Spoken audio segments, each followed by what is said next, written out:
Support for the Zest podcast comes from Moat Marine Laboratory and Aquarium. Florida residents can help drive the recovery of our ocean's coral reefs by selecting the Protect Our Reefs plate when renewing their license plate. Learn more at moatreefplate.com. If you don't do boneless, skinless chicken thighs as an alternative to boneless, skinless chicken breasts, you're missing out.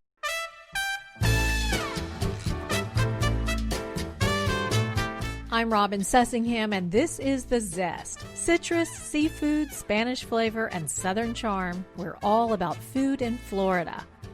Is it possible to barbecue ribs in just 40 minutes? The answer might surprise you. Coming up, we talk to a barbecue pro to get you ready for summertime grilling. Support for the Zest podcast comes from Seitenbacher brand natural foods like muesli cereals, oils, oatmeal, energy bars, gluten-free fruit gummies for the kids, organic coffee, and more. Available in supermarkets, health food stores, or online at Seitenbacher.com. Avera Wynne spent 30 years as an urban planner, a good job that paid for his barbecue habit. This certified barbecue judge now has his own line of seasoning blends that's called Zest Coast. We talked about when to use gas and when to use charcoal. Plus, he gives his number one tip for grilling like a pro. I also asked him where the name Avera comes from. If you drive up I-95, just north of Fayetteville, near the Bun area, there's a town called Aversboro, and there's large signs there called the Battle of Aversboro. So that's where the penultimate battle was when Sherman's forces were coming down through the Carolinas, and so there were 6 Avera brothers. 5 of them perished in the Civil War, and one of them moved to Raleigh. And that's your ancestor. Yep, that's it. So that's amazing. Well, Avera Wynne, thanks for being here. Glad to be here. So you spent 3 decades as an urban planner. Correct. That's what you went to graduate school. That's what you did in the public sector. Correct. For 30 years. Correct. And then what? Your passion for barbecue just took over and you just couldn't ignore it anymore? That's right.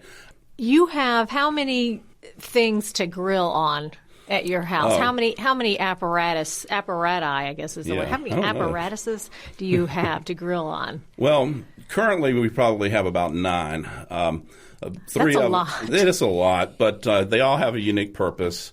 I have all different types of cookers. I have a Komodo cooker, a big green egg. I have a gas grill, kettle grill, Weber kettle. I have 2 pellet grills, and then I have some portable grills as well. I have like a little Smoky Joe Weber kettle, something you can take to the beach or to a tailgate. And I have some, a small portable gas grill as well. The other grill that I have that I like to do long and slow smokes on is the Weber Smoky Mountain, which is it's a bullet smoker. And then finally, I have an ugly drum smoker, which I built. And I have a video on my website, zestcoast.com, that shows the build on that. And that was really a hobby more than anything, just to build it up. But I saw the trend at the barbecue contest. All the competitors were using these drum smokers. And they're quite elegant in that they're fuel efficient. And you can put a lot of product, a lot of meat, a lot of proteins in the drum. And they'll run all night long. And so every one of the cookers has a purpose. So you have a YouTube channel as well, right? You Correct. said there's a video on your website, but you've got a whole YouTube channel. Correct. So you're kind of demonstrating these different ways of grilling. You said your ancestors are from North Carolina. You grew up in North Carolina. Do you think that gives you some barbecue credibility? Well, it does, I think. So a lot of the barbecue I do true to the Eastern North Carolina style. But really, it's about variety. I mean, in a lot of those old whole hog barbecue joints in Eastern North Carolina, they don't exist anymore just because of the time it takes. And a lot of the ones that are still around are using gas. When you go to the western part, in what they call Lexington style, it's more shoulders, and that's that's really more what people cook, in their backyard, because obviously we can't all cook whole hogs in our backyard and then chop it up. So really what most people call North Carolina style is really a hybrid of the western part with the shoulders and pulled, and then maybe they use a vinegar-based sauce. But really growing up as a kid, it seemed like there was a barbecue joint on every corner, and now there's very few left. So the only way to get authentic is to do it yourself. All right, Avera, gas or charcoal or wood? What do we use? You know what? I'm not a gas snob. I mean, hot and fast quick can work well. On a weeknight when you come home, maybe all you want to do is crank up the gas grill. And you can get a smoke flavor from that too. If you put some chips in a foil packet and put it on top of a hot spot on the grill, you can create some smoke. But generally speaking, if you're cooking for less than 20 minutes, even 30 minutes, you're not going to have much time to impart a smoke flavor. So if you're doing a steak, burgers, sausages, vegetables, all kinds of vegetables. Vegetables are great on the grill. The gas grill is fine. But if I have my druthers and I have the time, charcoal and or wood. And, most people, when they're using charcoal, I mean, you're going to flavor it with some wood chunks or some wood chips and to impart the smoke flavor. And but for hot and fast, gas is great. Okay, so let's give people some tips for some really good barbecue at their house. What do you think are some of the first things people should think about when they go to grill something? The number one tip is, and you'll hear it from a lot of people, Michelin 5-star, if they have 5 stars, Michelin chefs will tell you an instant read thermometer. Guys that have been in the business for 30 years, that cooking at great restaurants will tell you, you've got to use a thermometer. I mean, you'll watch people on these cooking shows. They'll talk about, do your finger against your palm, and it feels like this. It's, rare, medium, and well done. Well, I think that's really a poor way to go about it. And so you do want to know what your grill temperature is. So, if you're doing low and slow, you might want your pit to be around 225 to 275, depending upon, and so it all, how long it will take, a 2-inch thick steak to cook is really going to depend on how hot your grill is. Right. So, that's why you can't say, okay, when I put that on, it's going to take 30 minutes because there's all these other external factors, the ambient temperature, the surrounding the pit temperature itself, and the temperature of the meat when you put it on the grill. So that's your number one tip, is know the temperature. The funny thing is that you think of grilling as a very casual. People like it because it seems more casual. It's not baking where everything needs to be completely accurate and measured out. Grilling seems backyard barbecuing, but you're saying you want it to be good, you need it to be a little more scientific. Correct. I mean, well, but then again, also, and it is casual, but I'd much rather see a cook probing a piece of meat with a thermometer than sticking their finger on it, every single one, to see, oh, that feels right. What about cutting it a little bit? That's what I usually that's end up doing. Because you're going to lose the juices, right? And so that's another thing, too. You always want to use tongs to move your meats around, or your vegetables for that matter. And what's your favorite kind of wood chip? Favorite kind of smoke? Well, we mentioned Eastern North Carolina. They use hickory, of course, and so that's and it was prevalent there. If I could only use one, but every meat's different, right? But for pork, pulled pork, it would be hickory. For chicken, hickory's fine for chicken, but pecan is very good, which they also have in North Carolina, but also in the whole Gulf Coast area. In the Pensacola area and around there, Mississippi and stuff. But for turkeys, people that have not smoked but maybe one meat, it's been the turkey at Thanksgiving, and the pecan just gives it a really lush color, a light golden brown. And some of the ones, when you're doing a longer smoke, sometimes hickory can get a little acrid. So you don't want to use too much smoke. It's a seasoning, just like the seasoning rubs that you put on the meat before you cook it. So when I'm cooking, a long cook, once it takes an amount of smoke, I'm only interested in the heat from the pit. After I don't know, 3-4 hours, it's not going to absorb any more smoke flavor. So you're really okay to wrap it in foil, throw it in your oven and finish, and not spend any more time on the charcoal or the wood, because once it's sort of already got that smoke flavor, that outdoor taste to it, you're fine just cooking it, finishing it off in the oven. And that's the trick. I mean, sometimes I've done overnight cooks. I wake up, oh no, my charcoal's gone, the pit temperature's dropping. Just wrap it and put it in the oven. And it won't lose the smoke flavor. No, that is correct. a good tip. What's your favorite? What's your favorite meat to barbecue? Well, which is your favorite child? You can't do that. But it's going to have to be ribs. I mean, just because the challenge of it. I mean, once you have pork butt down, you have it down. I mean, it's hard to screw up a pork butt. But you can easily screw up ribs. So the and the selection of the meat, and then there's always different techniques to try. I mean, there's really only one way to do a smoked pork butt. That's put it low and slow, and just you come back and it's done. You let it rest. You pull it. But with ribs, there's always different methods to experiment on. In Eastern North Carolina, and a method that they do them hot and fast. They take the ribs, they'll take a rack, they'll cut them in half, they'll throw them on a grill, gas grills even, 20 minutes aside. So that's 40 minutes. Most barbecue people will tell you, you can't cook a rib in 40 minutes.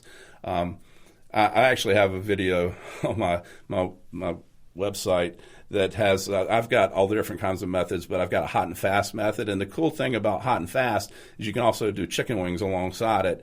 And then, so ribs. Pork ribs. So I grill on a gas grill. I'm not organized enough to think 10 hours ahead. Correct. I'm going to smoke a brisket.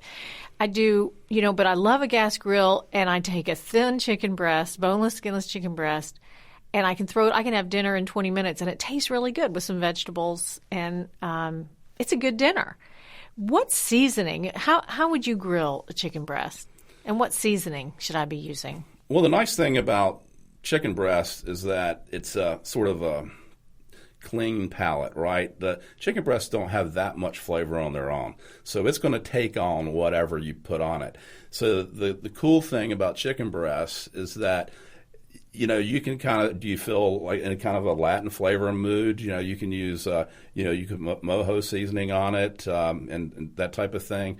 If you feel more of a barbecue-y type mode, you can put a barbecue rub on it that has, paprika and sugars and different types of secret spices, actually, by the way.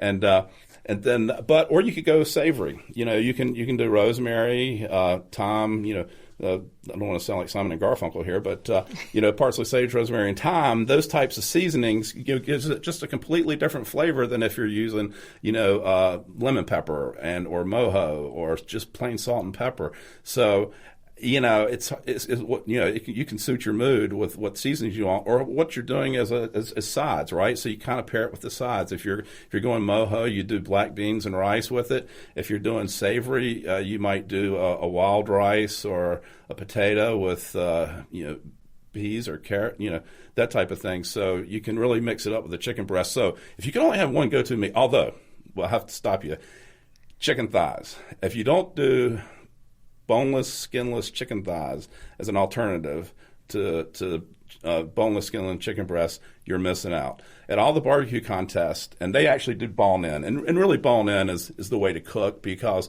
it holds up so much of the juices and flavor of the meat, and really bone in is really a preferred way to do it on the chicken breast as well, because then you can just slice that chicken breast or pull it. If you cook it right, you can just pull it right off the bones if you want to serve it. Sounds so good. But that would be one of the things I would say. We used to be chicken breast people, but when I start back in about 2010, and I go to these barbecue contests, and I realized they're all doing chicken thighs. And I said that they're trying to win, right? So everybody does it, and all the barbecue people they do it almost all exactly the same way. And there's a real art to it in terms of the way they'll pull the skin off and they'll get it crisped up, and they'll actually glue it back to the thigh so that when you bite through it, you get a bite through on the skin. But the chicken thigh would be my recommendation. What are some of the big trends that you're seeing right now in barbecuing?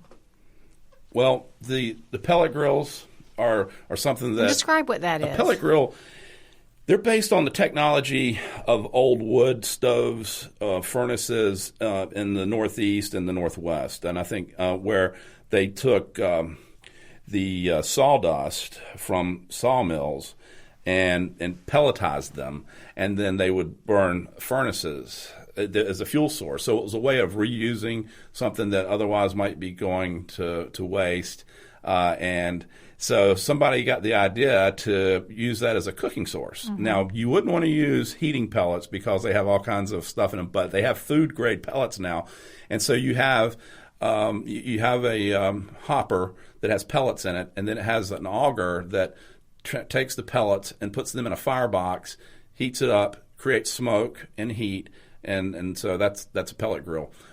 They're computer controlled, right? So you set the temperature 350, and it pretty much will keep that temperature, fluctuates up and down a little bit as the pellets come in and start burning. But a lot of people like it because you talk about coming home and all you have to do is flip a switch, wait 10 minutes, and you're ready to go. How much does something like that cost? Pellet grills probably start at about $350 and go up to $3,000. The average cost is probably in the $800 range. And you have some money invested in all of your grills, don't you? I do, but they're still cheaper than a boat. And you don't fish. And I don't fish. But I have friends with boats. Right. And a lot of people I know say they have me for my grilling. So have me as a friend for my grilling. So some people say, and that's kind of when I was a college student in Greenville, we used to we had a grill right outside our apartment complex, and somebody would come out and start the charcoal fire and cook their meat, and then when they pulled their meat off, they would hot fire, and then the next group would come out and cook that, and so we would use the entire bag of charcoal or however long it took to get it going, so we didn't waste any fuel. Having hot coals just burned to ash is wasteful. Another big trend is the ugly drum smokers that I mentioned, and that, particularly on the barbecue circuit because of their efficiency and that type of thing. And you can get into those less expensively than we mentioned the pellet grills, and they're economical. They're economical to build.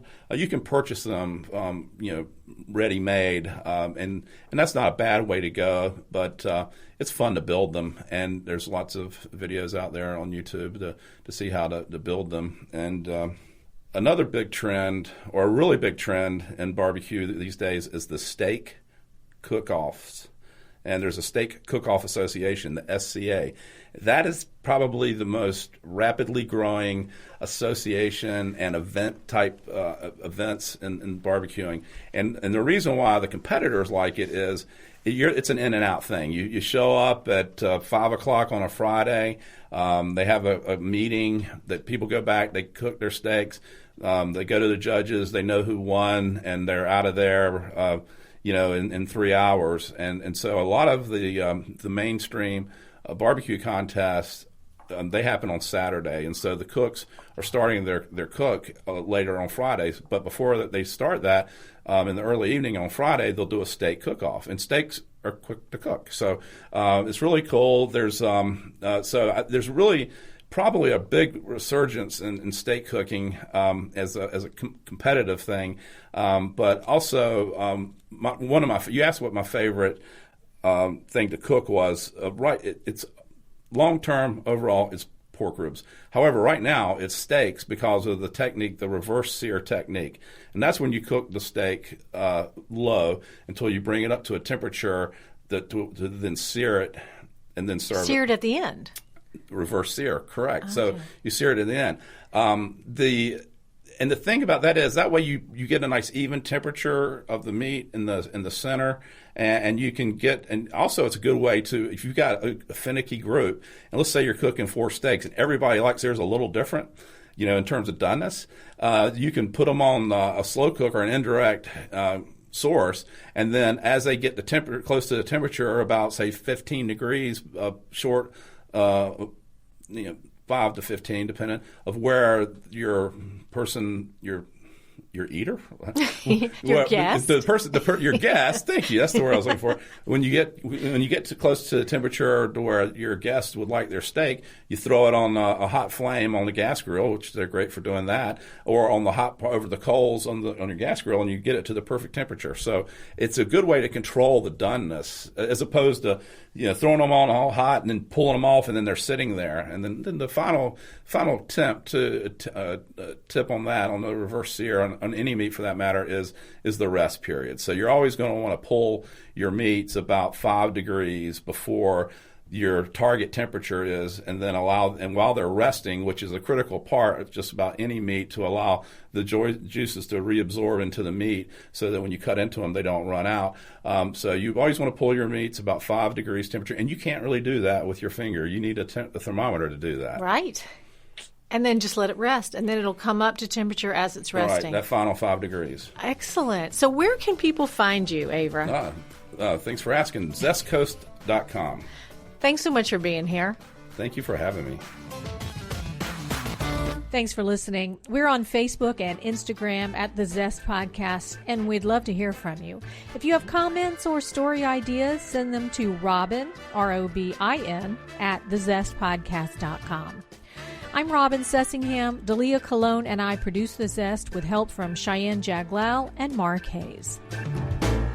Copyright 2020, WUSF Public Media, University of South Florida.